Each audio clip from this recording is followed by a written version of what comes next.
মরাই ভালো, দেশ ছেড়ে যাওয়াই ভালো, এর চেয়ে মরাই ভালো, দেশ ছেড়ে যাওয়াই ভালো। কি হবে ধোঁকা দিয়ে বিবেকটাকে, কি হবে বেঁচে থেকে অযথা বিদ্যা শিখে যদি না গড়তে পারি শোষণবিহীন সমাজটাকে। কি হবে কিতাবাদির তালিম দিয়ে মাদ্রাসাতে যদি ওই খোদার কোরআন নিষিদ্ধ হয় আদালতে। কি হবে কিতাবাদির তালিম দিয়ে মাদ্রাসাতে যদি ওই খোদার কোরআন নিষিদ্ধ হয় আদালতে।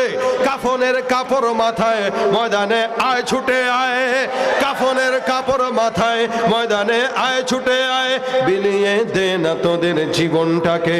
কি হবে বেঁচে থেকে অযথা বিদ্যা শিখে যদি না গড়তে পারি শোষণবিহীন সমাজটাকে। কি হবে